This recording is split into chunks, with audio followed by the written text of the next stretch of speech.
Hello everyone and welcome back to anybody can learn GK. ਅੱਜ ਆਪਾਂ ਇਸ video ਦੇ ਵਿੱਚ ਦੇਖਾਂਗੇ ਕੰਪਿਊਟਰ ਆਈਟੀ ਦੀ ਸੀਰੀਜ਼ ਦਾ ਪਾਰਟ 5th, ਜੋ ਕਿ ਤੁਹਾਨੂੰ ਪੰਜਾਬ ਦੇ ਵਿੱਚ ਜਿਹੜੇ ਵੀ ਐਗਜ਼ਾਮ ਦੇ ਵਿੱਚ ਕੰਪਿਊਟਰ ਆਂਦਾ ਹੈ ਉਹਦੇ ਵਿੱਚ ਆ ਵੀਡੀਓਜ਼ ਦੀ ਸੀਰੀਜ਼ ਤੁਹਾਨੂੰ ਡੈਫੀਨਿਟਲੀ ਹੈਲਪ ਕਰੇਗੀ। ਬਿਕੋਜ਼ ਸਪੈਸ਼ਲੀ ਜਿਹੜੇ PEE+B ਬੋਰਡ ਦੇ ਐਗਜ਼ਾਮ ਹੁੰਦੇ ਨੇ ਉਹਨਾਂ ਦੇ ਵਿੱਚ ਕੰਪਿਊਟਰ ਆਉਂਦਾ ਹੀ ਆਉਂਦਾ ਹੈਗਾ, ਤਾਂ ਤੁਹਾਨੂੰ ਇਹ ਸੀਰੀਜ਼ PEE+B ਦੇ ਸਾਰੇ ਐਗਜ਼ਾਮਸ ਦੇ ਵਿੱਚ ਡੈਫੀਨਿਟਲੀ ਹੈਲਪ ਕਰੇਗੀ, ਚਾਹੇ ਉਹ ਪਟਵਾਰੀ ਦਾ ਐਗਜ਼ਾਮ ਹੋਵੇ ਜਾਂ ਫਿਰ ਐਕਸਾਈਜ਼ ਇੰਸਪੈਕਟਰ ਦਾ।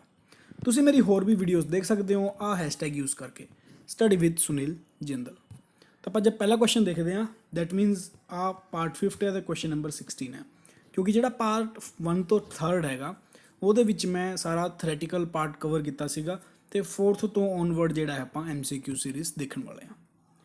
ਤਾਂ ਪਹਿਲਾ ਕੁਐਸਚਨ ਕਹਿ ਰਿਹਾ ਹੈ, ਫॉर ਵਿਚ ਵਰਡ ਦਾ letter G has been used in 2G spectrum. It means ਜਿਹੜਾ ਆਪਾਂ 2G ਯੂਜ਼ ਕਰਦੇ ਹਾਂ, ਬੇਸਿਕਲੀ ਅੱਜ ਕੱਲ੍ਹ ਤਾਂ ਆਪਾਂ 4G ਯੂਜ਼ ਕਰ ਰਹੇ ਹਾਂ ਤੇ 5G ਵੱਲ ਸ਼ਿਫਟ ਹੋ ਰਹੇ ਹਾਂ। ਲੇਕਿਨ ਜੇ ਰਿਐਲਿਟੀ ਦੇ ਵਿੱਚ ਦੇਖਿਆ ਜਾਵੇ ਤਾਂ ਬੇਸਿਕਲੀ ਜਿਹੜੀ ਆਪਾਂ ਨੂੰ ਸਪੀਡ ਹੈ ਉਹ 4G ਦੀ ਵੀ ਨਹੀਂ ਮਿਲਦੀ ਹੈਗੀ ਅੱਜ ਦੀ ਡੇਟ ਦੇ ਵਿੱਚ, ਤੇ ਆਪਾਂ ਸ਼ਿਫਟ ਜਿਹੜਾ 5G ਵੱਲ ਕਰ ਰਹੇ ਹਾਂ। ਚਲੋ that is a different thing. ਹੁਣ ਆਪਾਂ ਕੁਐਸਚਨ ਵੱਲ ਆਉਂਦੇ ਹਾਂ ਕਿ 2G ਦੇ ਵਿੱਚ ਜਿਹੜਾ G ਵਰਡ ਯੂਜ਼ ਕੀਤਾ ਗਿਆ ਉਹਦਾ ਮਤਲਬ ਕੀ ਹੈ, ਗਲੋਬਲ, ਗਵਰਨਮੈਂਟ, ਜਨਰੇਸ਼ਨ ਔਰ ਗੂਗਲ। ਹੁਣ ਜੇ ਮੈਂ ਸਟਾਰਟਿੰਗ ਦੇ ਵਿੱਚ ਸਟਾਰਟ ਕਰਾਂਗੇ, ਜਿਵੇਂ ਆਪਾਂ 1G ਤੋਂ ਬਾਅਦ ਫਿਰ 2G ਯੂਜ਼ ਕਰਦੇ ਸੀ, 3G 4G, ਅਤੇ ਹੁਣ ਆਪਾਂ ਕਨਵਰਟ ਕਰ ਰਹੇ ਹਾਂ 5G ਦੇ ਵਿੱਚ। ਤਾਂ ਬੇਸਿਕਲੀ ਇਸ G ਦਾ ਆਨਸਰ ਹੁੰਦਾ ਹੈਗਾ ਜੀ ਜਨਰੇਸ਼ਨ। ਕਾਫੀ ਬੇਸਿਕ ਕੁਐਸਚਨ ਹੈ ਅਤੇ ਇੱਕ ਦੋ ਐਗਜ਼ਾਮ ਦੇ ਵਿੱਚ ਤਾਂ ਆਇਆ ਵੀ ਹੈ ਜਿਹੜਾ PEE+B ਨੇ ਕਰਵਾਇਆ।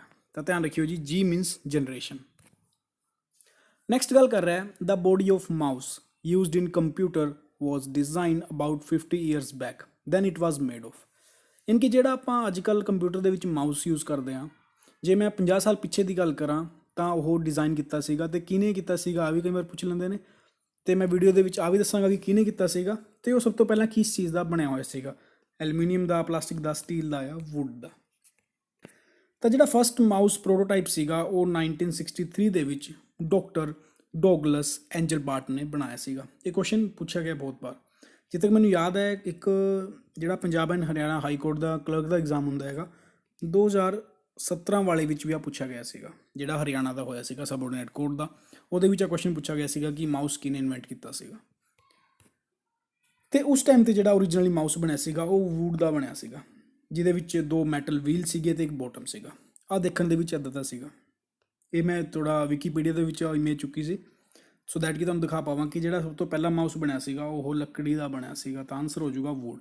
ਬਾਅਦ ਦੇ ਵਿੱਚ ਉਹਨੂੰ ਮੋਡੀਫਾਈ ਕਰਕੇ ਜਿਹੜਾ ਆਪਾਂ ਐਟ ਪ੍ਰੈਜ਼ੈਂਟ ਆਪਣੇ ਘਰਾਂ ਵਿੱਚ ਮਾਊਸ ਦੇਖ ਰਹੇ ਹਾਂ ਅੱਜ ਕੱਲ੍ਹ ਆਪਾਂ ਉਹ ਯੂਜ਼ ਕਰਦੇ ਹਾਂ, ਲੇਕਿਨ ਸਭ ਤੋਂ ਪਹਿਲਾਂ ਵੁੱਡ ਦਾ ਬਣਿਆ ਸੀ, ਯਾਨੀ ਕਿ ਲੱਕੜ ਦਾ।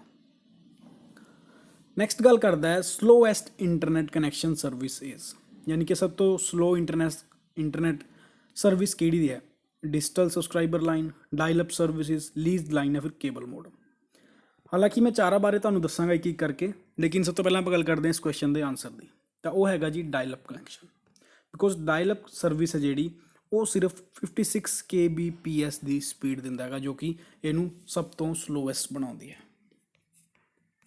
ਅਤੇ ਬੇਸਿਕਲੀ ਆ ਜਿਹੜਾ ਕਨੈਕਸ਼ਨ ਸੀਗਾ ਨਾ, ਮੇ ਬੀ ਆਪਾਂ ਸਕੂਲ ਟਾਈਮ ਦੇ ਵਿੱਚ ਯੂਜ਼ ਕਰਦੇ ਸੀਗੇ, ਕਿਉਂਕਿ ਉਸ ਟਾਈਮ 'ਤੇ ਕੀ ਹੁੰਦਾ ਸੀ, ਇੱਕ ISP ਯਾਨੀ ਕਿ ਇੰਟਰਨੈਟ ਸਰਵਿਸ ਪ੍ਰੋਵਾਈਡਰ ਜਿਹੜਾ ਸੀਗਾ ਕਨੈਕਸ਼ਨ ਬਣਾਉਂਦਾ ਸੀਗਾ ਇੰਟਰਨੈਟ ਦੇ ਨਾਲ ਇੱਕ ਪਰਟੀਕੂਲਰ ਨੰਬਰ ਮਿਲਾਉਣ ਤੋਂ ਬਾਅਦ। ਅਤੇ ਜੇ ਮੈਂ ਟੈਕਨੀਕੈਲਿਟੀ 'ਤੇ ਗੱਲ ਕਰਾਂ, ਮੰਨ ਲਓ ਤੁਹਾਡਾ ਮੋਬਾਈਲ ਹੈ, ਤੁਹਾਡਾ ਜਿਹੜਾ ਕੰਪਿਊਟਰ ਹੈ ਮੋਬਾਈਲ ਨਾਲ ਕਨੈਕਟ ਹੈ, ਅਤੇ ਉਹ ਸਭ ਤੋਂ ਪਹਿਲਾਂ ਜਿਹੜਾ ਨੀਅਰੈਸਟ ਜਿਹੜਾ ਟਾਵਰ ਹੋਊਗਾ ਉਹਨੂੰ ਰਿਕੁਐਸਟ ਭੇਜੂਗਾ। ਜੇਕਰ ਆ ਸੇਮ ਟਾਵਰ ਨਾ ਜਿਹੜਾ ਆਪਣਾ ਸਰਵਰ ਹੈ ਉਹਦੇ ਨਾਲ ਕਨੈਕਟ ਹੈ ਫਿਰ ਤਾਂ ਠੀਕ ਹੈ, ਅਦਰਵਾਈਜ਼ ਕੀ ਕਰੂਗਾ, ਆਹ ਇੱਕ ਟਾਵਰ ਤੋਂ ਦੂਜੇ ਟਾਵਰ ਕੋਲ ਰਿਕੁਐਸਟ ਜਾਊਗੀ, ਫਿਰ ਜੇਕਰ ਉਹ ਮੇਨ ਸਰਵਰ ਨਾਲ ਕਨੈਕਟ ਹੈ ਤਾਂ ਉਹਨੂੰ ਦੱਸੂਗਾ, ਅਤੇ ਫਿਰ ਇੱਧਰੋਂ ਜਿਹੜਾ ਹੈ ਉਹ ਰਿਟਰੀਵ ਕਰੇਗਾ ਡਾਟਾ। ਤਾਂ ਜੇਕਰ ਆਹ ਪਹਿਲਾਂ ਹੀ ਇਹਦੇ ਨਾਲ ਹੀ ਕਨੈਕਟ ਹੈ ਤਾਂ ਘੱਟ ਟਾਈਮ ਲੱਗੂਗਾ, ਜੋ ਓਬਵੀਅਸ ਜੀ ਗੱਲ ਹੈ। ਜੇ ਇਹਨੂੰ ਕਨੈਕਸ਼ਨ ਦਿੱਤਾ, ਇਹਨੂੰ ਰਿਕੁਐਸਟ ਭੇਜੀ, ਜੇ ਫਿਰ ਸਰਵਰ ਕੋਲ ਗਿਆ ਫਿਰ ਵਾਪਸ ਆਇਆ, ਤਾਂ ਫਿਰ ਆਪਾਂ ਨੂੰ ਪਤਾ ਹੀ ਹੈ ਕਿ ਜਿਹੜਾ ਟਾਈਮਿੰਗ ਇਹਦੀ ਸਲੋ ਹੋਣ ਵਾਲੀ ਹੈਗੀ ਆ। ਤਾਂ ਬੇਸਿਕਲੀ ਇਹ ਡਿਪੈਂਡ ਕਰਦਾ ਹੈ ਕਿ ਜਿਹੜੀ ISP ਹੈ ਉਹਦੀ ਰਿਕੁਐਸਟ ਫੁੱਲਫਿਲ ਕਰਨ ਦੀ ਕੈਪੈਸਿਟੀ ਕਿੰਨੀ ਹੈ। ਜੇ ਉਹਦੀ ਕੈਪੈਸਿਟੀ ਜ਼ਿਆਦਾ ਹੈ ਤਾਂ ਸਪੀਡ ਥੋੜ੍ਹੀ ਜਿਹੀ ਵੱਧ ਆਊਗੀ, ਜੇ ਘੱਟ ਹੈ ਤਾਂ ਸਪੀਡ ਜਿਹੜਾ ਹੈ ਉਹ ਸਲੋ ਰਹਿਣ ਵਾਲੀ ਹੈ। ਆਈ ਹੋਪ ਤੁਹਾਨੂੰ ਆ ਸਮਝ ਆ ਗਿਆ ਹੋਊਗਾ। ਤਾਂ ਇਹਦਾ ਆਨਸਰ ਹੋ ਜਾਊਗਾ ਡਾਇਲ ਅਪ ਸਰਵਿਸਿਜ਼। ਫਿਰ ਆਪਾਂ ਗੱਲ ਕਰਦੇ ਹਾਂ cable modem. Cable modem basically coaxial line ਦੇ ਉੱਪਰ ਰਨ ਕਰਦੀਆਂ, ਜਿਹੜੀ ਵੀ ਕੇਬਲ ਕੰਪਨੀ ਹੈ ਉਹ ਆਫਰ ਕਰਦੀਆਂ ਨੇ ਇੰਟਰਨੈਟ ਕੰਜ਼ਿਊਮਰ ਨੂੰ, ਅਤੇ ਉਹਨਾਂ ਦੀ ਸਪੀਡ ਜਿਹੜੀ ਹੈ ਉਹ ਤਾਂ ਕਾਫੀ ਜ਼ਿਆਦਾ ਹੁੰਦੀ ਹੈ, 512 kbps ਟੂ 20 Mbps। ਹੁਣ ਜੇਕਰ ਆਪਾਂ ਗੱਲ ਕਰੀਏ ਡਿਜੀਟਲ ਸਬਸਕ੍ਰਾਈਬਰ ਲਾਈਨ ਦੀ, ਬੇਸਿਕਲੀ ਆ ਟਰਾਂਸਮਿਟ ਹੁੰਦੀ ਹੈਗੀ ਹੈ ਟੈਲੀਫੋਨ ਲਾਈਨਸ ਦੇ ਓਵਰ। ਤੇ ਆਪਾਂ ਨੂੰ ਪਤਾ ਜਿਹੜੀ ਟੈਲੀਫੋਨ ਲਾਈਨ ਨੇ ਉਹ ਐਨਾਲੋਗ ਸਿਗਨਲ ਜਿਹੜੇ ਆ ਯੂਜ਼ ਕਰਦੇ ਆ, ਤੇ ਜਿਹੜਾ ਆਪਣਾ ਕੰਪਿਊਟਰ ਹੁੰਦਾ ਜੀ ਉਹ ਡਿਜੀਟਲ ਸਿਗਨਲ ਜਿਹੜਾ ਹੈ ਉਹ ਸਮਝ ਪਾਉਂਦਾ ਹੈ। ਤਾਂ ਉਹਦੇ ਲਈ ਆਪਾਂ ਕੀ ਕਰਦੇ ਹਾਂ ਜੀ, ਆਪਾਂ ਇੱਕ ਡਿਵਾਈਸ ਯੂਜ਼ ਕਰਦੇ ਹਾਂ ਜਿਹਦਾ ਨਾਮ ਹੈ ਮੋਡਮ। ਮੋਡਮ ਕੀ ਕਰਦਾ ਬੇਸਿਕਲੀ ਮੋਡੂਲੇਸ਼ਨ ਔਰ ਡੀਮੋਡੂਲੇਸ਼ਨ ਦੋਨੋਂ ਹੀ ਕੰਮ ਕਰਦਾ ਹੈਗਾ, ਯਾਨੀ ਕਿ ਐਨਾਲੋਗ ਨੂੰ ਡਿਜੀਟਲ ਬਣਾਉਂਦਾ ਤੇ ਡਿਜੀਟਲ ਨੂੰ ਐਨਾਲੋਗ ਬਣਾਉਂਦਾ ਹੈਗਾ। ਯਾਨੀ ਕਿ ਜੇ ਟੈਲੀਫੋਨ ਲਾਈਨ ਕੋਲ ਜਾਊਗਾ ਤਾਂ ਐਨਾਲੋਗ ਸਿਗਨਲ ਭੇਜੂਗਾ, ਜੇਕਰ ਕੰਪਿਊਟਰ ਵੱਲ ਜਾਊਗਾ ਤਾਂ ਉਹ ਡਿਜੀਟਲ ਸਿਗਨਲ ਭੇਜੂਗਾ, ਜੋ ਕਿ ਅੱਜ ਕੱਲ੍ਹ ਮੋਸਟਲੀ ਆਪਾਂ ਘਰਾਂ ਦੇ ਵਿੱਚ ਆਹੀ ਯੂਜ਼ ਕਰ ਰਹੇ ਹੈਗੇ। ਅਤੇ ਜਿਹੜਾ ਰੀਲੀਜ਼ ਲਾਈਨ ਹੁੰਦਾ ਜੀ ਉਹ ਬੇਸਿਕਲੀ ਇੱਕ ISP ਸਰਵਿਸ ਪ੍ਰੋਵਾਈਡਰ ਕੋਲੋਂ ਹੀ ਕਿਸੇ ਪਰਟੀਕੂਲਰ ਜਿਹੜਾ ਬੰਦਾ ਕਨੈਕਸ਼ਨ ਲੈਂਦਾ ਹੈ ਉਹ ਲੈ ਲੈਂਦਾ। ਉਹ ਤੋਂ ਬਾਅਦ ਜਿਹੜਾ ਹੈ ਉਹ ਜਿਵੇਂ ਆਪਾਂ ਕੇਬਲ ਨਹੀਂ ਲਵਾਇਆ ਕਰਦੇ ਪਹਿਲਾਂ, ਵੀ ਕੇਬਲ ਦਾ ਕਨੈਕਸ਼ਨ ਜਿਹੜਾ ਸੀਗਾ ਇੱਕੋ ਬੰਦਾ ਦਿਆ ਕਰਦਾ ਪੂਰੇ ਸ਼ਹਿਰ ਦੇ ਵਿੱਚ, ਲੀਜ਼ ਲਾਈਨ ਵੀ ਕੁਛ ਉਸੇ ਤਰ੍ਹਾਂ ਦਾ ਹੁੰਦਾ ਹੈ, ਉਹ ਇੰਟਰਨੈਟ ਸਰਵਿਸ ਪ੍ਰੋਵਾਈਡ ਕਰਵਾਉਂਦਾ। ਬਸ ਫਾਇਦਾ ਇਹ ਹੁੰਦਾ ਹੈ ਕਿ ਇਹਦੀ ਸਪੀਡ ਥੋੜ੍ਹੀ ਵੱਧ ਹੁੰਦੀ ਹੈ। ਆਈ ਹੋਪ ਮੈਂ ਤੁਹਾਨੂੰ ਇੱਕ ਹੀ ਕਰਕੇ ਸਾਰੇ ਸਮਝਾਤੇ ਸੀਗੇ। ਅਤੇ ਇਸ ਕੁਐਸਚਨ ਦਾ ਆਨਸਰ ਆਏਗਾ option number B, dial up service. ਅਤੇ ਜੇ ਤੁਸੀਂ ਮੈਨੂੰ ਹਾਲੇ ਤੱਕ ਸਬਸਕ੍ਰਾਈਬ ਨਹੀਂ ਕੀਤਾ ਤਾਂ ਰੈੱਡ ਬਟਨ 'ਤੇ ਕਲਿੱਕ ਕਰਕੇ ਸਬਸਕ੍ਰਾਈਬ ਕਰਿਓ। ਇਹਦੀ PDF ਤੁਹਾਨੂੰ ਪਤਾ ਹੀ ਹੈ ਟੈਲੀਗ੍ਰਾਮ 'ਤੇ ਮਿਲਦੀ ਹੈ। ਅਤੇ ਜੇਕਰ ਤੁਹਾਡੀ ਕੋਈ ਵੀ ਕੁਐਰੀ ਹੈ ਤਾਂ ਤੁਸੀਂ ਮੈਨੂੰ ਇੰਸਟਾਗ੍ਰਾਮ ਜਾਂ ਫੇਸਬੁੱਕ 'ਤੇ ਪੁੱਛ ਸਕਦੇ ਹੋ। ਮੈਂ ਹਰ ਕੁਐਰੀ ਦਾ ਪਰਸਨਲੀ ਆਨਸਰ ਦਿੰਦਾ ਹੁੰਦਾ। ਤੁਹਾਡੀ ਕੋਈ ਵੀ ਕੁਐਰੀ ਤੁਸੀਂ ਮੈਨੂੰ ਪੁੱਛ ਸਕਦੇ ਹੋ। ਅਤੇ ਇਹਨਾਂ ਤਿੰਨਾਂ ਦੇ ਲਿੰਕ ਮੈਂ ਡਿਸਕ੍ਰਿਪਸ਼ਨ ਦੇ ਵਿੱਚ ਪਾ ਦੇਵਾਂਗਾ, ਜਾ ਕੇ ਫਟਾਫਟ ਫੋਲੋ ਕਰੋ। ਅਤੇ ਜੇ ਤੁਹਾਨੂੰ ਵੀਡੀਓ ਚੰਗੀ ਲੱਗਦੀ ਹੈ ਅਤੇ ਤੁਹਾਨੂੰ ਲੱਗਦਾ ਵੀ ਸਮਝ ਆ ਰਿਹਾ ਤਾਂ ਲਾਈਕ ਬਟਨ 'ਤੇ ਜ਼ਰੂਰ ਪ੍ਰੈਸ ਕਰਿਆ ਕਰੋ। ਨੰਬਰ ਆਫ ਲਾਈਕਸ ਵਿਊਜ਼ ਦੇ ਨਾਲੋਂ ਕਾਫੀ ਘੱਟ ਆਉਂਦੇ ਨੇ। ਜੇਕਰ ਤੁਹਾਨੂੰ ਚੰਗੀ ਲੱਗਦੀ ਹੈ ਤਾਂ ਡੈਫੀਨੇਟਲੀ ਲਾਈਕ ਕਰਿਆ ਕਰੋ ਯਾਰ। ਨੈਕਸਟ ਗੱਲ ਕਰਦਾ ਹੈ dash provide N isolated tunnel across a public network for sending and receiving data privately as if the computing devices were directly connected to a private network। Basically ਜੇ ਮੈਂ ਤੁਹਾਨੂੰ ਸਮਝਾਵਾਂ ਨਾ, ਆਪਾਂ VPN ਦਾ ਯੂਜ਼ ਕਿਉਂ ਕਰਦੇ ਹਾਂ।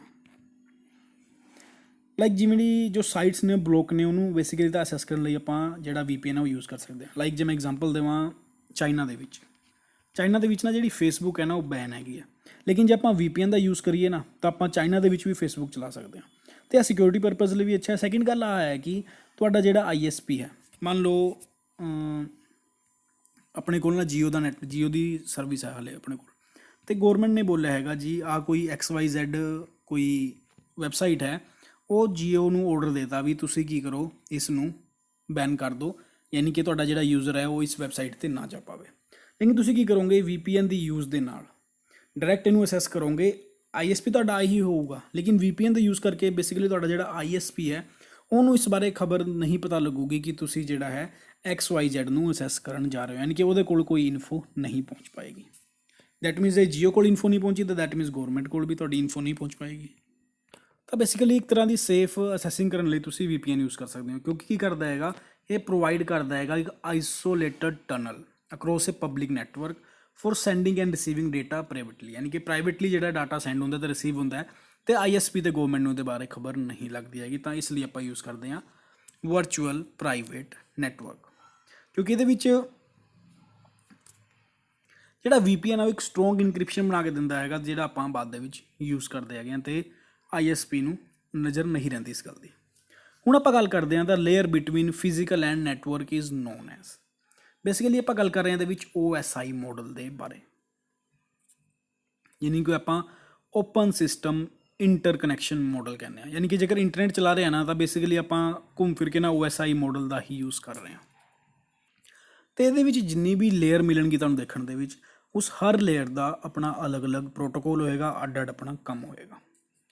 ਅਤੇ OSI ਮਾਡਲ ਨੂੰ ਸਮਝਣ ਤੋਂ ਪਹਿਲਾਂ ਆਪਾਂ ਕੰਪਿਊਟਰ ਨੈਟਵਰਕ ਬਾਰੇ ਹਲਕਾ ਜਿਹਾ ਡਿਟੇਲ ਲੈ ਲੈਂਦੇ ਹਾਂ ਕਿ ਜਿਵੇਂ ਮੇਰਾ ਕੰਪਿਊਟਰ ਹੈ, ਮੰਨ ਲਓ ਮੇਰੇ ਫਰੈਂਡ ਦਾ ਕੰਪਿਊਟਰ ਹੈ, ਅਤੇ ਹਰ ਕੰਪਿਊਟਰ ਦਾ ਆਪਣਾ ਨੈਟਵਰਕ ਇੰਟਰਫੇਸ ਕਾਰਡ ਜਿਹੜਾ ਹੁੰਦਾ ਹੈਗਾ, ਅਤੇ ਇਹਨੂੰ ਕਨੈਕਟ ਕਰਨ ਲਈ ਆਪਾਂ RJ45 ਜਿਹੜਾ ਪੋਰਟ ਹੈ ਯੂਜ਼ ਕਰਦੇ ਹਾਂ। ਕਈ ਵਾਰ RJ45 ਬਾਰੇ ਵੀ ਕੁਐਸਚਨ ਪੁੱਛਿਆ ਜਾਂਦਾ ਹੈਗਾ, ਤਾਂ ਤੁਸੀਂ ਧਿਆਨ ਰੱਖਿਓ ਇੰਟਰਨੈਟ ਕਨੈਕਸ਼ਨ ਦੇ ਵਿੱਚ ਕਾਫੀ ਜ਼ਿਆਦਾ ਹੈਲਪਫੁਲ ਰਹਿੰਦਾ ਹੈ।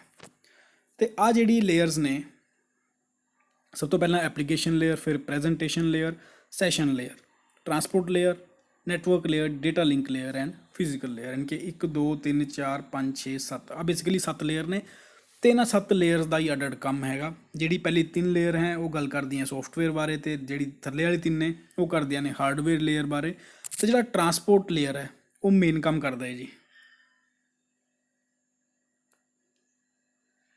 ਆਈ ਥਿੰਕ ਮੈਨੂੰ ਹੋਮ ਬਟਨ ਪ੍ਰੈਸ ਹੋ ਗਿਆ ਸੀਗਾ, ਚਲੋ ਕੋਈ ਗੱਲ ਨਹੀਂ। ਅਤੇ ਜਿਹੜਾ ਮੇਨ ਕੰਮ ਕਰਦਾ ਹੋਵੇਗਾ ਟਰਾਂਸਪੋਰਟ ਲੇਅਰ, ਜਿਹਨੂੰ ਕਿ ਹਾਰਟ ਆਫ OSI ਮਾਡਲ ਵੀ ਕਹਿੰਦੇ ਆ। ਤੇ ਕੁਐਸਚਨ ਦਾ ਆਨਸਰ ਆਪਾਂ ਦੇਖ ਲੈਂਦੇ ਹਾਂ ਹੁਣ ਕਿਆ ਕੀ ਰਿਹਾ ਫਿਜ਼ੀਕਲ ਤੇ ਨੈਟਵਰਕ ਆ ਰਿਹਾ ਜੀ ਫਿਜ਼ੀਕਲ ਤੇ ਆ ਰਿਹਾ ਨੈਟਵਰਕ ਤਾਂ ਇਹਦੇ ਵਿੱਚ ਦੀ ਲੇਅਰ ਕਿਹੜੀ ਹੈ ਉਹ ਹੈਗੀ ਹੈ ਡੇਟਾ ਲਿੰਕ ਲੇਅਰ ਤਾਂ ਆਨਸਰ ਹੋ ਜਾਊਗਾ ਆਪਸ਼ਨ ਨੰਬਰ ਏ ਇਹਦਾ ਤੁਸੀਂ ਭਾਵੇਂ ਸਕਰੀਨਸ਼ਾਟ ਲੈ ਲਓ ਜਾਂ ਕਾਪੀ ਪੈਨ ਲੈ ਕੇ ਲਿਖ ਲਓ ਬਹੁਤ ਹੀ ਇੰਪੋਰਟੈਂਟ ਹੈ ਤੇ ਇਹਦੇ ਵਿੱਚ ਕੁਐਸਚਨ ਤਾਂ ਆਣਾ ਹੀ ਆਣਾ ਹੈਗਾ ਨੈਕਸਟ ਗੱਲ ਕਰ ਰਿਹਾ ਹੈ ਇਹ ਪੈਕੇਟ ਫਿਲਟਰਿੰਗ ਫਾਇਰਵਾਲ ਓਪਰੇਟ ਐਟ ਵਿਚ ਉਹਦਾ ਫੋਲੋਇੰਗ OSI ਲੇਅਰ ਯਾਨੀ ਕਿ ਜਿਹੜਾ ਪੈਕੇਟ ਫਿਲਟਰਿੰਗ ਫਾਇਰਵਾਲ ਹੈ ਉਹ OS ਲੇਅਰ ਦੀ ਕਿਹੜੀ ਲੇਅਰ ਤੇ ਓਪਰੇਟ ਹੁੰਦਾ ਹੈਗਾ ਤਾਂ ਜਿਹੜਾ ਪੈਕੇਟ ਫਿਲਟਰਿੰਗ ਫਾਇਰਵਾਲ ਯੂਜ਼ ਹੁੰਦਾ ਹੈ ਉਹ ਐਟ ਐਪਲੀਕੇਸ਼ਨ ਲੇਅਰ ਯੂਜ਼ ਹੋ ਪਾਉਂਦਾ ਹੈਗਾ ਤੇ ਐਪਲੀਕੇਸ਼ਨ ਲੇਅਰ ਤੇ ਕੰਮ ਹੁੰਦਾ ਕਿਵੇਂ ਹੈ ਐਪਲੀਕੇਸ਼ਨ ਲੇਅਰ ਤੇ ਮੀਨਸ ਜਿਹੜੇ ਵੀ ਤੁਸੀਂ ਕੰਪਿਊਟਰ ਤੇ ਕੋਈ ਵੀ ਐਪ ਹੋ ਗਿਆ ਸੌਫਟਵੇਅਰ ਹੋ ਗਿਆ ਜਿਹਦੇ ਥਰੂ ਤੁਸੀਂ ਇੰਟਰਨੈਟ ਅਸੈਸ ਕਰ ਰਹੇ ਹੋ ਤਾਂ ਉਹਨੂੰ ਸਮੂਥਲੀ ਕਰਨ ਦੇ ਵਿੱਚ ਐਪਲੀਕੇਸ਼ਨ ਲੇਅਰ ਹੈਲਪ ਕਰਦਾ ਹੈ ਜਿਵੇਂ ਤੁਸੀਂ ਕਰਦੇ ਕਿਉਂ ਕਿਸੇ ਵੀ ਇੰਟਰਨੈਟ ਬਰਾਊਜ਼ਰ ਦੇ ਯਾਨੀ ਕਿ ਭਾਵੇਂ ਕ੍ਰੋਮ ਹੋ ਗਿਆ ਜਾਂ ਫਾਇਰਫੌਕਸ ਹੋ ਗਿਆ ਜਾਂ ਜਿੰਨੇ ਵੀ ਅਡਡ ਪਲੇਟਫਾਰਮ ਹੋ ਗਏ ਜਿਹਦੇ ਥਰੂ ਤੁਸੀਂ ਨੈਟਵਰਕ ਯੂਜ਼ ਕਰ ਰਹੇ ਹੋ ਤਾਂ ਇਹ ਜਿਹੜੇ ਜਿੰਨੇ ਵੀ ਤੁਹਾਡੇ ਪ੍ਰੋਟੋਕੋਲ ਨੇ HTTP HTTPS FTP NFS ਤੁਸੀਂ ਜਿੰਨੇ ਵੀ ਦੇਖ ਰਹੇ ਹੋ FMTP DHCP ਜਿੰਨੇ ਵੀ ਤਰ੍ਹਾਂ ਦੇ ਜਿਹੜੇ ਆਪਣੇ ਪ੍ਰੋਟੋਕੋਲਸ ਨੇ ਆ ਸਾਰੇ ਤੁਸੀਂ ਜਿਹੜਾ ਐਪਲੀਕੇਸ਼ਨ ਲੇਅਰ ਦੇ ਥਰੂ ਹੀ ਅਸੈਸ ਕਰ ਪਾਉਂਦੇ ਹੋ ਤਾਂ ਇਸ ਕੁਐਸਚਨ ਦਾ ਆਨਸਰ ਕੀ ਹੋ ਜਾਊਗਾ ਐਪਲੀਕੇਸ਼ਨ ਲੇਅਰ ਆਪਸ਼ਨ ਨੰਬਰ ਏ ਦੇਖੋ ਗੱਲ ਮੈਂਸ਼ਨ ਵੀ ਕਰ ਰਿਹਾ ਹੈਗਾ ਕੀ ਕਹਿ ਰਿਹਾ ਕਿ it is a security mechanism ਜਿਹੜਾ ਅਲੋ ਕਰਦਾ ਹੈਗਾ ਪੈਕੇਟ ਕਿਉਂਕਿ ਜਿਹੜਾ ਆਪਣਾ ਡੇਟਾ ਹੈ ਨਾ ਕੰਪਿਊਟਰ ਦਾ ਜਿਹੜਾ ਆਪਾਂ ਡਾਊਨਲੋਡ ਕਰ ਰਹੇ ਹਾਂ ਅਪਲੋਡ ਕਰ ਰਹੇ ਹਾਂ ਉਹ ਪੈਕੇਟਸ ਦੀ ਫੋਰਮ ਵਿੱਚ ਹੀ ਟਰੈਵਲ ਹੁੰਦਾ ਹੈ ਤੇ ਉਹ ਮੂਵਮੈਂਟ ਕਰਦਾ ਹੈਗਾ ਤੇ control the flow on the basis of rules and protocol ਯਾਨੀ ਕਿ ਜਿਹੜੇ ਵੀ ਆਪਾਂ ਪ੍ਰੋਟੋਕੋਲ ਦੇ ਥਰੂ ਰਾਹੀਂ ਉਹਨੂੰ ਭੇਜ ਰਹੇ ਹਾਂ ਉਸ ਨੂੰ ਆਹ ਕੰਟਰੋਲ ਕਰਦਾ ਹੈ ਕੌਣ ਕਰਦਾ ਹੈ ਜੀ ਐਪਲੀਕੇਸ਼ਨ ਲੇਅਰ ਨੈਕਸਟ ਗੱਲ ਕਰ ਰਿਹਾ ਹੈ ਕਿ OSI ਨੈਟਵਰਕ ਦੇ ਆਰਕੀਟੈਕਚਰ ਵਿੱਚ ਰਾਊਟਿੰਗ ਕਿਹਦੇ ਦੁਆਰਾ ਪਰਫਾਰਮ ਕੀਤੀ ਜਾਂਦੀ ਹੈ ਤਾਂ ਬੇਸਿਕਲੀ ਜਿਹੜੀ ਰਾਊਟਿੰਗ ਹੈ ਉਹ ਪਰਫਾਰਮ ਕੀਤੀ ਜਾਂਦੀ ਹੈ ਜੀ ਨੈਟਵਰਕ ਲੇਅਰ ਦੇ ਦੁਆਰਾ ਬੇਸਿਕਲੀ ਜੇ ਮੈਂ ਗੱਲ ਕਰਾਂ ਨਾ ਜਿਹੜਾ ਆਪਣਾ IPS ਦਾ ਯੂਜ਼ ਕਰਦੇ ਆਪਾਂ ਨੈਟਵਰਕ ਲਈ ਤਾਂ ਪਾਥ ਫਾਈਂਡਰ ਦੇ ਵਿੱਚ ਕਾਫੀ ਜ਼ਿਆਦਾ ਹੈਲਪ ਕਰਦਾ ਹੈ ਪਾਥ ਫਾਈਂਡਰ ਦੇ ਵਿੱਚ ਕਿਵੇਂ ਹੈਲਪ ਕਰਦਾ ਹੈਗਾ ਮੰਨ ਲਓ ਆ ਸੈਂਡਰ ਹੈਗਾ ਤੇ ਆ ਹੈਗਾ ਰਿਸੀਵਰ ਹੈਗਾ ਤੇ ਇਹਦੇ ਵਿੱਚ ਕਾਫੀ ਜ਼ਿਆਦਾ ਜਿਹੜੇ ਨੇ ਉਹ ਨੈਟਵਰਕਸ ਜਿਹੜੇ ਨੇ ਪੈਂਦੇ ਨੇ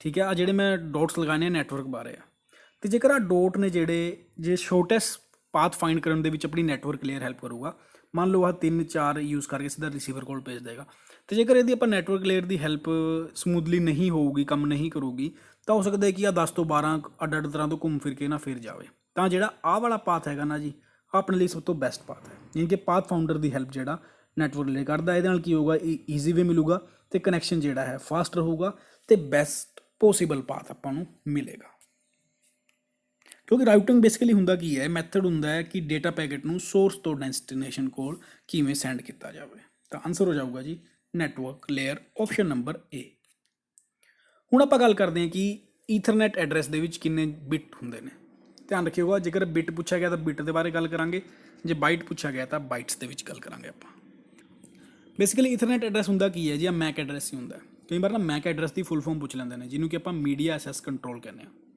ਤੇ ਬੇਸਿਕਲੀ ਇਹ ਕਿਸੇ ਵੀ ਡਿਵਾਈਸ ਦਾ ਇੱਕ ਯੂਨੀਕ ਇਹਦਾ ਨੰਬਰ ਹੁੰਦਾ ਹੈਗਾ ਜਿਹਨੂੰ ਕਿ ਆਪਾਂ ਫਿਜ਼ੀਕਲ ਐਡਰੈਸ ਵੀ ਕਹਿ ਦਿੰਦੇ ਹਾਂ ਤੇ ਆ ਕਿਹੜਾ ਹੁੰਦਾ ਹੈ ਜੀ ਹੈਕਸਾਡੈਸੀਮਲ ਐਡਰੈਸ ਹੁੰਦਾ ਯਾਨੀ ਕਿ 0 ਤੋਂ ਲੈ ਕੇ 9 ਤੱਕ ਤੇ A ਤੋਂ ਲੈ ਕੇ F ਤੱਕ ਵਰਡ ਇਹਦੇ ਵਿੱਚ ਯੂਜ਼ ਕੀਤੇ ਜਾਂਦੇ ਨੇ ਉਹਨੂੰ ਆਪਾਂ ਹੈਕਸਾਡੈਸੀਮਲ ਕਹਿੰਦੇ ਹਾਂ ਆ ਜਿਹੜਾ ਆਪਣਾ ਈਥਰਨੈਟ ਐਡਰੈਸ ਹੁੰਦਾ ਜੀ ਬੇਸਿਕਲੀ ਇਹਦੇ ਵਿੱਚ 6 ਕੋਲਮ ਹੁੰਦੇ ਨੇ ਜੀ ਆ ਦੇਖ ਰਹੇ ਤੁਸੀਂ 1 2 3 4 5 6 ਯਾਨੀ ਕਿ ਇਹ ਟੋਟਲੀ ਜਿਹੜਾ ਹੈਗਾ ਇੱਕ ਡੱਬਾ ਜਿਹੜਾ ਹੈਗਾ ਉਹ 1 ਬਾਈਟ ਦਾ ਹੁੰਦਾ ਹੈਗਾ ਤੇ ਆਪਾਂ ਨੂੰ ਪਤਾ ਹੈ 1 ਬਾਈਟ ਦੇ ਵਿੱਚ ਕਿੰਨੀ ਬਿਟ ਹੁੰਦੀਆਂ ਨੇ ਜੀ 8 ਬਿਟਸ ਹੁੰਦੀਆਂ ਨੇ ਠੀਕ ਹੈ ਤੇ 2 ਨਿਬਲ ਹੁੰਦੇ ਨੇ ਨਿਬਲ ਬਾਰੇ ਕੁਐਸਚਨ ਦੇ ਵਿੱਚ ਗੱਲ ਨਹੀਂ ਕਰ ਰਿਹਾ ਤਾਂ ਆਪਾਂ ਨਿਬਲ ਨੂੰ ਇੱਕ ਵਾਰ ਹਟਾ ਦਿੰਦੇ ਹਾਂ ਤਾਂ ਇੱਕ ਡੱਬਾ 1 ਬਾਈਟ ਦਾ ਹੈਗਾ ਤਾਂ ਇੱਥੇ ਕੀ ਆਪਾਂ ਕੀ ਕਹਾਂਗੇ 6 ਬਾਈਟ ਹੋ ਗਏ ਜੀ ਬਟ 6 ਬਾਈਟ ਹੈਗਾ ਇਹਦੇ ਵਿੱਚ ਨਹੀਂ ਹੈਗਾ ਕਿਉਂਕਿ ਕੁਐਸਚਨ ਹੀ ਬਿਟ ਦੇ ਵਿੱਚ ਪੁੱਛਿਆ ਗਿਆ ਹੈਗਾ ਤਾਂ ਇਨ ਕਿ ਇਹਨੂੰ ਮਲਟੀਪਲਾਈ 8 ਕਰ ਦਾਂਗੇ ਤਾਂ 8×48 ਲਓ ਜੀ 48 ਬਿਟ ਇਹਦਾ ਆਨਸਰ ਹੋ ਜਾਊਗਾ ਤੇ ਜਿਹੜਾ ਵੀ ਈਥਰਨੈਟ ਐਡਰੈਸ ਹੁੰਦਾ ਹੈ ਗਲੋਬਲੀ ਯੂਨੀਕ ਹੁੰਦਾ ਹੈਗਾ ਤੇ ਜਿਹੜੇ ਇਹਦੇ ਫਸਟ 3 ਕੋਲਮ ਹੁੰਦੇ ਨੇ ਇਹਨੂੰ ਆਪਾਂ ਕਹਿੰਦੇ ਆ ਆਰਗੇਨਾਈਜ਼ਲ ਯੂਨੀਕ ਆਈਡੈਂਟੀਫਾਇਰ ਬੇਸਿਕਲੀ ਜਿਹੜੀ ਕੰਪਿਊਟਰ ਜਾਂ ਲੈਪਟਾਪ ਜਾਂ ਜਿਹੜੀ ਵੀ ਆਪਣੀ ਇਲੈਕਟ੍ਰੋਨਿਕ ਡਿਵਾਈਸਿਸ ਹੁੰਦੀਆਂ ਨੇ ਉਹਨਾਂ ਦੀ ਮੈਨੂਫੈਕਚਰਰ ਕੰਪਨੀ ਜਿਹੜੀ ਹੈ ਇਹਨੂੰ ਯੂਜ਼ ਕਰਦੀਆਂ ਨੇ ਬੇਸਿਕਲੀ ਇਹਨਾਂ 3 ਡਿਜਿਟ ਦੇ ਨਾਲ ਨਾ ਇਹ 3 ਪੇਅਰ ਦੇ ਨਾਲ ਕਿਹੜੀ ਕੰਪਨੀ ਨੇ ਬਣਾਇਆ ਹੈ ਉਹ ਆਪਾਂ ਪਤਾ ਕਰ ਸਕਦੇ ਹਾਂ ਤੇ ਜਿਹੜੀ ਸੈਕਿੰਡ ਹੁੰਦੀ ਹੈ ਜੀ ਅੱਡ ਵਾਲੇ 3 ਪੇਅਰ ਨੇ ਉਹ ਇੱਕ ਤਰ੍ਹਾਂ ਦਾ ਨੈਟਵਰਕ ਇੰਟਰਫੇਸ ਆਈਡੈਂਟੀਫਾਇਰ ਹੁੰਦਾ ਹੈ ਚਲੋ ਆ ਤਾਂ ਆਪਾਂ ਟੈਕਨੀਕਲ ਗੱਲ ਕੀਤੀ ਸੀ ਹੁਣ ਬੇਸਿਕਲੀ ਆਪਾਂ ਮੈਕ ਐਡਰੈਸ ਦਾ ਯੂਜ਼ ਕਰਦੇ ਹਾਂ ਜੀ ਹਾਂ ਬਿਲਕੁਲ ਕਰਦੇ ਹਾਂ ਮੈਂ ਐਗਜ਼ਾਮਪਲ ਦਿੰਦਾ, ਮੰਨ ਲਓ ਤੁਸੀਂ ਆਪਣੇ ਘਰੇ ਬੈਠੇ ਹੋ ਅਤੇ ਤੁਹਾਡੇ ਘਰੇ ਨਾ ਬਰੋਡਬੈਂਡ ਲੱਗਿਆ ਹੋਇਆ ਹੈਗਾ, ਅਤੇ ਉਸ ਬਰੋਡਬੈਂਡ ਨਾਲ ਤੁਹਾਡਾ ਮੋਬਾਈਲ ਵੀ ਕਨੈਕਟ ਹੈ, ਕਿਸ ਕੋ 2-4 ਟੈਬਲੇਟ ਵੀ ਕਨੈਕਟ ਨੇ, ਜਾਂ ਜਿੰਨੇ ਵੀ ਜਾਂ 2 ਲੈਪਟੋਪ ਜਿਹੜੇ ਤੁਹਾਡੇ ਘਰੇ ਨੇ, ਉਹ ਕਹਿਣ ਦਾ ਮਤਲਬ ਹੈ ਕਿ ਕਾਫੀ ਜ਼ਿਆਦਾ ਡਿਵਾਈਸਿਸ ਉਹਦੇ ਨਾਲ ਕਨੈਕਟ ਨੇ। ਹੁਣ ਬੇਸਿਕਲੀ ਰਾਊਟਰ ਕੀ ਕਰੂਗਾ, ਮੈਕ ਐਡਰੈਸ ਦੀ ਹੈਲਪ ਨਾਲ ਹੀ ਕੰਮ ਕਰੂਗਾ। ਇੱਦਾਂ ਨਹੀਂ ਹੈਗਾ ਕਿ ਇੱਕ ਕੰਪਿਊਟਰ ਐਡਰੈਸ ਰਿਕੁਐਸਟ ਭੇਜੇ ਅਤੇ ਉਹ ਦੂਜੇ 'ਤੇ ਓਪਨ ਕਰੇ। ਮੰਨ ਲਓ ਆਪਣਾ ਬਰੋਡਬੈਂਡ ਹੈ ਅਤੇ ਉੱਤੇ ਕਾਫੀ ਜ਼ਿਆਦਾ ਡਿਵਾਈਸ ਕਨੈਕਟਡ ਨੇ। ਮੰਨ ਲਓ ਇਸ ਵਾਲੀ ਡਿਵਾਈਸ ਨੇ google.com ਨੂੰ ਰਿਕੁਐਸਟ ਭੇਜੀ, ਤਾਂ ਮੈਕ ਐਡਰੈਸ ਦੀ ਹੈਲਪ ਨਾਲ ਹੀ ਰਾਊਟਰ ਜਿਹੜਾ ਹੈਗਾ ਉਹ ਇਸੇ 'ਤੇ ਹੀ google.com ਦੀ ਰਿਕੁਐਸਟ ਅਤੇ ਪ੍ਰਪੋਜ਼ਲ ਜਿਹੜਾ ਐਕਸੈਪਟ ਕਰੂਗਾ। ਆ ਨਹੀਂ ਹੈਗਾ ਤੁਸੀਂ ਗੂਗਲ ਇਹ 'ਤੇ ਓਪਨ ਕਰੋ ਅਤੇ ਹੋ ਜਾਏ, 'ਤੇ ਇੱਦਾਂ ਨਹੀਂ ਹੁੰਦਾ ਹੈਗਾ। ਤਾਂ ਸਾਰੀ ਚੀਜ਼ਾਂ ਜਿਹੜੀ ਹੈ ਮੈਕ ਐਡਰੈਸ ਇਹਦੇ ਵਿੱਚ ਯੂਜ਼ ਕਰਦੇ ਹਾਂ।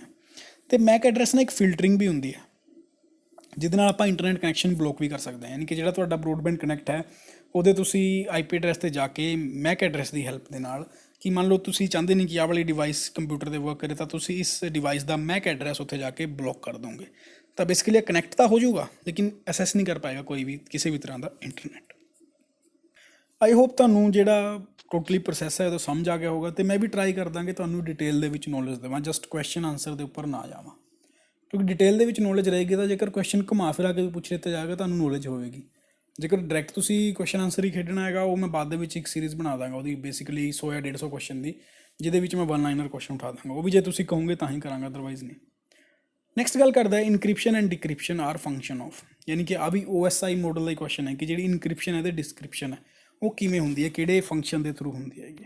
ਇਨਕ੍ਰਿਪਸ਼ਨ ਡਿਕ੍ਰਿਪਸ਼ਨ ਬਾਰੇ ਮੈਂ ਤੁਹਾਨੂੰ ਪਹਿਲਾਂ ਦੱਸਿਆ ਸੀਗਾ ਕਿ ਸੈਂਡਰ ਨੇ ਕੋਈ ਮੈਸੇਜ ਭੇਜਿਆ XYZ, ਅਤੇ ਆ ਹੈਗਾ ਰਿਸੀਵਰ।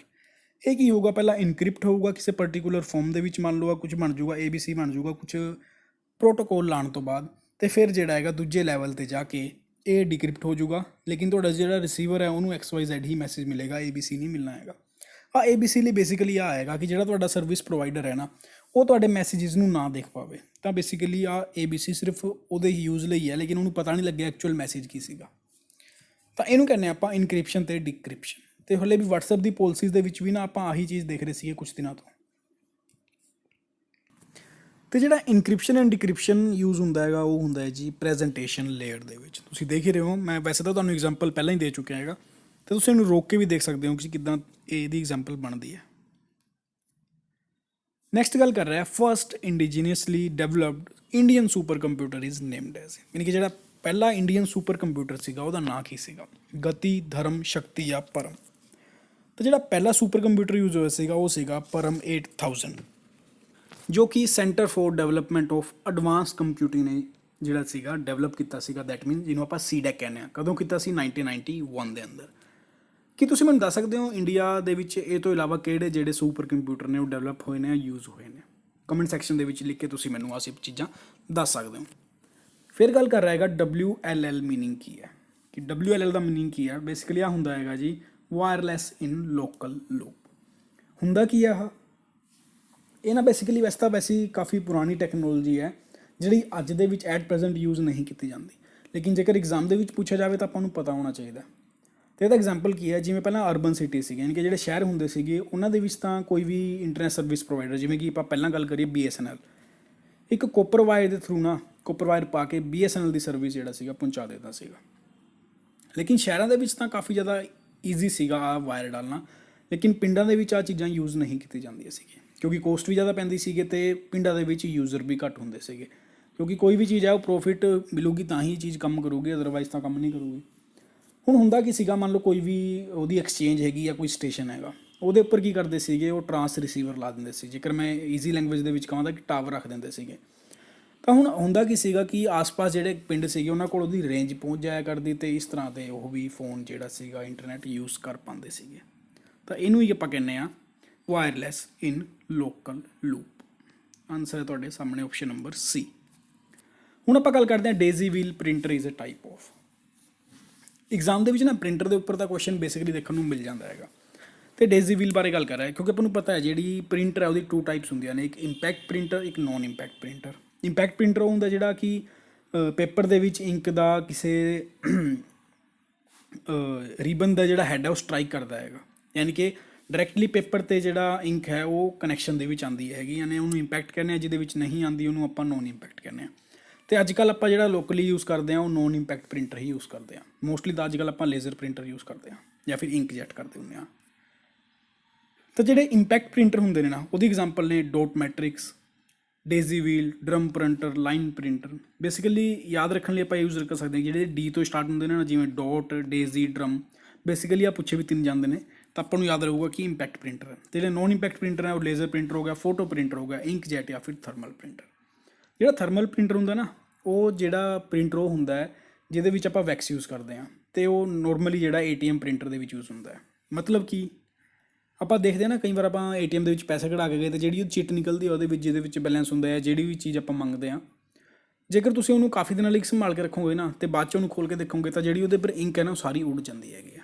ਅਤੇ ਆਹੀ ਜਿਹੜੀ ਹੈ ਉਹ ਥਰਮਲ ਹੀ ਪ੍ਰਿੰਟਰ ਉਹਦੇ ਵਿੱਚ ਯੂਜ਼ ਹੁੰਦਾ ਹੈਗਾ। ATM ਦੇ ਵਿੱਚ ਹੁੰਦਾ ਹੈ, ਫਿਰ ਜਿਹੜਾ ਬਿੱਲ ਪ੍ਰਿੰਟਿੰਗ ਯੂਜ਼ ਕਰਦੇ ਹਾਂ ਆਪਾਂ ਸ਼ੋਪਸ ਦੇ ਵਿੱਚ ਜਾਂ ਮੋਲਸ ਦੇ ਵਿੱਚ, ਉਹਦੇ ਵਿੱਚ ਵੀ ਆਹੀ ਹੁੰਦਾ ਹੈਗਾ, ਕਿਉਂਕਿ ਕੁਛ ਦਿਨ ਬਾਅਦ ਜਿਹੜੀ ਆ ਉਹ ਸ਼ਾਈ ਉੱਡ ਜਾਂਦੀ ਹੈ। ਅਤੇ ਜਿਹੜਾ ਡੇਜ਼ੀ ਵੀਲ ਪ੍ਰਿੰਟਰ ਉਹ ਆਪਾਂ ਦੇਖ ਪਾ ਰਹੇ ਹਾਂ ਕਿਹਦਾ ਹੈ ਜੀ, ਉਹ ਇੰਪੈਕਟ ਪ੍ਰਿੰਟਰ ਦਾ ਟਾਈਪ ਹੈ, ਆਪਸ਼ਨ ਨੰਬਰ D। ਨੈਕਸਟ ਗੱਲ ਕਰਦੇ ਹਾਂ ਕਿ ਆਪਾਂ ਉਹ ਕਿਹੜੀ ਯੂਨਿਟ ਹੈ ਜਿਹੜੇ ਸਪੀਡ ਆਫ ਪ੍ਰਿੰਟਰ ਨੂੰ ਕਾਊਂਟ ਕਰਦੀ ਹੈ, ਯਾਨੀ ਕਿ ਪ੍ਰਿੰਟਰ ਦੀ ਸਪੀਡ ਆਪਣੀ ਕਿੰਨੀ ਹੈ, ਉਹ ਚੀਜ਼ ਆਪਾਂ ਨੂੰ ਦੇਖਣੀ ਹੈ ਇੱਥੇ। ਜਿਹੜੀ ਸਪੀਡ ਆਫ ਪ੍ਰਿੰਟਰ ਹੈ ਨਾ, ਉਹ ਆਪਾਂ ਕਾਫੀ ਤਰੀਕੇ ਨਾਲ ਮੈਜਰ ਕਰ ਸਕਦੇ ਹਾਂ। ਸਭ ਤੋਂ ਪਹਿਲੇ ਨਾ ਕਰਦੇ ਹਾਂ ਆਪਾਂ ਕਿ ਕਰੈਕਟਰਸ ਪਰ ਸੈਕਿੰਡ, ਯਾਨੀ ਕਿ CPI। ਕਿਤੇ CPI ਹੈਗਾ, CPI ਨਹੀਂ ਹੈਗਾ ਜੀ, ਇੱਥੇ CPM ਹੈਗਾ, ਤਾਂ ਆ ਤਾਂ ਇਹਦਾ ਆਪਸ਼ਨ ਨਹੀਂ ਹੋਏਗਾ। ਜਾਂ ਫਿਰ ਆਪਾਂ ਲਾਈਨ ਪਰ ਮਿੰਟ ਕਰਦੇ ਹਾਂ, ਯਾਨੀ ਕਿ 1 ਮਿੰਟ ਦੇ ਵਿੱਚ ਕਿੰਨੀ ਲਾਈਨ ਪ੍ਰਿੰਟ ਹੋ ਰਹੀਆਂ ਪ੍ਰਿੰਟਰ ਦੁਆਰਾ। ਜਾਂ ਫਿਰ 1 ਮਿੰਟ ਦੇ ਵਿੱਚ ਕਿੰਨੇ ਪੇਜ ਪ੍ਰਿੰਟ ਕਰ ਰਿਹਾ ਹੈਗਾ, ਜਿਹਨੂੰ ਕਿ ਆਪਾਂ PPM ਕਹਿੰਦੇ ਹਾਂ। ਤਾਂ ਇੱਥੇ PPM ਤਾਂ ਆਪਾਂ ਨੂੰ ਦੇਖਣ ਨੂੰ ਮਿਲ ਰਿਹਾ ਹੈਗਾ, ਦੈਟ ਮੀਨਸ ਇਹਦਾ ਆਨਸਰ ਕੀ ਹੋ ਜਾਊਗਾ, ਆਪਸ਼ਨ ਨੰਬਰ C, PPM। ਇਹ ਗੱਲ ਆ ਵੀ ਦੇਖਣ ਵਾਲੀ ਹੈ, ਜਿੰਨੀ ਜ਼ਿਆਦਾ ਪ੍ਰਿੰਟਿੰਗ ਦੀ ਸਪੀਡ ਹੋਊਗੀ ਉਨਾ ਜ਼ਿਆਦਾ ਹੀ ਖਰਚਾ ਹੋਊਗਾ। ਅਤੇ ਜੇਕਰ ਆਪਾਂ ਰੈਜ਼ੋਲਿਊਸ਼ਨ ਦੀ ਗੱਲ ਕਰੀਏ, ਪ੍ਰਿੰਟਿੰਗ ਰੈਜ਼ੋਲਿਊਸ਼ਨ ਯਾਨੀ ਕਿ ਪ੍ਰਿੰਟ ਦੀ ਕੁਆਲਿਟੀ ਹੈ, ਉਹ ਆਪਾਂ ਮੈਜਰ ਕਰਦੇ ਹਾਂ ਡੋਟ ਪਰ ਇੰਚ, ਜਿਹਨੂੰ ਕਿ ਆਪਾਂ DPI ਕਹਿੰਦੇ ਹਾਂ। ਜੇ ਇਹਦਾ ਜਿਹੜਾ ਸਪੀਡ ਦੇ ਨਾਲ ਕੋਈ ਲੈਣਾ ਦੇਣਾ ਨਹੀਂ ਹੈ ਤਾਂ DPI ਦਾ ਆਨਸਰ ਨਹੀਂ ਹੋਊਗਾ, ਉਹ PPM ਹੋਊਗਾ, ਕਿਉਂਕਿ ਇਹ ਸਪੀਡ ਪੁੱਛੀ ਗਈ ਹੈ। ਉਹ ਜੇਕਰ ਗੱਲ ਕਰਦੇ ਇਮੇਜ ਕੁਆਲਿਟੀ ਦੇ ਬਾਰੇ ਜਾਂ ਰੈਜ਼ੋਲਿਊਸ਼ਨ ਬਾਰੇ, ਕਿਉਂਕਿ ਰੈਜ਼ੋਲਿਊਸ਼ਨ ਦੇ ਵਿੱਚ ਆਪਾਂ DPI ਹੀ ਨਾਲ ਹੀ ਮੈਜਰ ਕਰਦੇ ਹਾਂ, ਯਾਨੀ ਕਿ ਡੋਟ ਪਰ ਇੰਚ। ਕਿਉਂਕਿ ਇਹ ਡੋਟਸ ਨੇ ਜਿਹੜੇ, ਇਹ ਡੋਟਸ ਇੰਨੇ ਜ਼ਿਆਦਾ ਬਰੀਕ ਹੁੰਦੇ ਨੇ ਅਤੇ ਕਾਫੀ ਜ਼ਿਆਦਾ ਡੋਟਸ ਮਿਲ ਕੇ ਇੱਕ ਪਰਟੀਕੂਲਰ ਸ਼ੇਪ ਬਣਾਉਂਦੇ ਨੇ, ਚਾਹੇ ਉਹ ਕਰੈਕਟਰ ਦੀ ਹੋਵੇ ਜਾਂ ਲਾਈਨ ਦੀ ਹੋਵੇ। ਨੈਕਸਟ ਉਹੀ ਗੱਲ ਹੋ ਗਈ ਜੀ, ਰੈਜ਼ੋਲਿਊਸ਼ਨ ਬਾਰੇ ਪੁੱਛ ਲਿਆ ਕਿ ਕਿਸ ਦੇ ਵਿੱਚ ਆਪਾਂ ਲੇਜ਼ਰ ਪ੍ਰਿੰਟਰ ਨੂੰ ਟਰਮ ਕਰਦੇ ਹਾਂ ਰੈਜ਼ੋਲਿਊਸ਼ਨ, ਤਾਂ ਉਹ ਆਪਾਂ ਕਰਦੇ ਹਾਂ ਜੀ DPI, ਯਾਨੀ ਕਿ ਡੋਟਸ ਪਰ inch, option number A। Next ਗੱਲ ਕਰ ਰਹੇ ਤਾਂ ਅੱਜ ਦੀ ਵੀਡੀਓ ਦਾ ਆਪਣਾ ਲਾਸਟ ਕੁਐਸਚਨ ਹੈਗਾ ਕਿ ਜੇਕਰ ਆਪਾਂ ਸਾਈਬਰ ਲੋ ਟਰਮੀਨੋਲੋਜੀ ਦੀ ਗੱਲ ਕਰੀਏ, ਉਹਦੇ ਵਿੱਚ ਡੋਜ਼ ਦਾ ਕੀ ਮਤਲਬ ਹੁੰਦਾ ਹੈਗਾ। ਕਿਉਂਕਿ ਜੇਕਰ ਆਪਾਂ ਬੇਸਿਕ ਟਰਮ ਦੇ ਵਿੱਚ ਗੱਲ ਕਰੀਏ ਤਾਂ ਡੋਜ਼ ਦਾ ਮਤਲਬ ਹੁੰਦਾ ਜੀ ਡਿਸਕ ਆਪਰੇਟਿੰਗ ਸਿਸਟਮ। ਲੇਕਿਨ ਜੇਕਰ ਆਪਾਂ ਸਾਈਬਰ ਲੋ ਦੇ ਵਿੱਚ ਗੱਲ ਕਰੀਏ ਤਾਂ ਡੋਜ਼ ਦਾ ਮਤਲਬ ਨਹੀਂ ਹੁੰਦਾ, ਡੋਜ਼ ਦਾ ਮਤਲਬ ਹੁੰਦਾ ਹੈਗਾ denial of service. Denial of service ਦਾ ਮਤਲਬ ਕੀ ਹੈ, ਇਹ ਬੇਸਿਕਲੀ ਇਹਨੂੰ ਆਪਾਂ ਡੋਜ਼ ਅਟੈਕ ਵੀ ਕਹਿ ਦਿੰਦੇ ਹਾਂ, ਡਿਨਾਇਲ ਆਫ ਸਰਵਿਸ ਅਟੈਕ, ਜਿਹੜਾ ਕੀ ਕਰਦਾ ਹੈਗਾ ਸਿਸਟਮ ਨੂੰ ਜਾਂ ਫਿਰ ਡੇਟਾ ਨੂੰ ਅਨਅਵੇਲੇਬਲ ਕਰ ਦਿੰਦਾ, ਜਿਹੜਾ ਮੰਗਦਾ ਹੈ। ਮੰਗਦਾ ਮਤਲਬ ਕੀ ਹੈ ਕਿ ਮੰਨ ਲਓ ਤੁਸੀਂ ਕੋਈ ਚੀਜ਼ ਨੂੰ ਅਸੈਸ ਕਰਨ ਦੇ ਲਈ ਤੁਸੀਂ ਇੰਟਰਨੈਟ ਚਲਾਇਆ, ਲੇਕਿਨ ਤੁਹਾਨੂੰ ਜਿਹੜਾ ਡੋਜ਼ ਅਟੈਕ ਕਰਕੇ ਜਿਹੜੀ ਸਿਸਟਮ, ਮੰਨ ਲਓ ਤੁਸੀਂ ਗੂਗਲ ਖੋਲ੍ਹਣਾ ਚਾਹ ਰਹੇ ਹੋ ਲੇਕਿਨ ਗੂਗਲ ਤੁਹਾਡੇ ਕੰਪਿਊਟਰ 'ਤੇ ਨਹੀਂ ਓਪਨ ਹੋ ਪਾ ਰਿਹਾ, ਜਾਂ ਫਿਰ ਕੋਈ ਇਹੋ ਜਿਹਾ ਡਾਟਾ ਹੈ ਜਿਹੜਾ ਤੁਸੀਂ ਅਸੈਸ ਕਰਨਾ ਚਾਹੁੰਦੇ ਹੋ ਉਹ ਨਹੀਂ ਕਰ ਸਕਦੇ ਹੈਗੇ, ਕਿਉਂਕਿ ਕਿਸੇ ਨਾ ਕਿਸੇ ਨੇ ਨਾ ਉੱਥੇ ਡੋਜ਼ ਅਟੈਕ ਜਿਹੜਾ ਹੈਗਾ ਉਹ ਲਾਇਆ ਹੋਇਆ ਹੈਗਾ। ਇਸ ਕਰਕੇ ਤੁਸੀਂ ਉਹ ਪਰਟੀਕੂਲਰ ਜਿਹੜੀ ਤੁਹਾਡੀ ਰਿਕੁਐਸਟਿੰਗ ਅਸੈਸ ਹੈ, ਯਾਨੀ ਕਿ ਰਿਕੁਐਸਟਿੰਗ ਪੁਆਇੰਟ ਹੈ, ਉਹਦੇ ਉੱਪਰ ਤੁਸੀਂ ਜਿਹੜੀ ਤੁਸੀਂ ਚਾਹੁੰਦੇ ਹੋ ਚੀਜ਼ ਦੇਖਣਾ ਉਹ ਨਹੀਂ ਦੇਖ ਪਾਉਂਦੇ ਹੈਗੇ। ਤਾਂ ਆਹ ਹੁੰਦਾ ਹੈਗਾ ਜੀ ਡਿਨਾਇਲ ਆਫ ਸਰਵਿਸ। ਤਾਂ ਆ ਸੀਗਾ ਜੀ ਦਾ ਆਪਣਾ ਕੰਪਲੀਟ ਸੈਸ਼ਨ। ਜੇਕਰ ਸੈਸ਼ਨ ਚੰਗਾ ਲੱਗਿਆ ਹੋਵੇ ਤਾਂ ਲਾਈਕ ਬਟਨ 'ਤੇ ਜ਼ਰੂਰ ਪ੍ਰੈਸ ਕਰਿਓ ਅਤੇ ਸ਼ੇਅਰ ਵੀ ਕਰੋ ਤਾਂ ਕਿ ਹੋਰ ਬੱਚੇ ਵੀ ਆਪਣੇ ਵੀਡੀਓਜ਼ ਨਾਲ ਜੁੜ ਪਾਉਣ। ਅਤੇ ਜੇਕਰ ਤੁਸੀਂ ਚਾਹੁੰਦੇ ਹੋ ਮੈਂ ਕਿਸੇ ਪਰਟੀਕੂਲਰ ਵੀਡੀਓ ਦੇ ਪੁਆਇੰਟ ਦੇ ਉੱਪਰ ਵੀਡੀਓ ਬਣਾਵਾਂ ਤਾਂ ਤੁਸੀਂ ਕਮੈਂਟ ਸੈਕਸ਼ਨ ਦੇ ਵਿੱਚ ਦੱਸ ਸਕਦੇ ਹੋ, ਮੈਂ ਉਸ 'ਤੇ ਵੀ ਵੀਡੀਓ ਬਣਾ ਸਕਦਾ ਹੈਗਾ। ਤਾਂ ਥੈਂਕਸ ਫॉर ਵਾਚਿੰਗ ਜੀ, ਜਲਦੀ ਮਿਲਾਂਗੇ। ਜੈ ਹਿੰਦ, ਜੈ ਭਾਰਤ।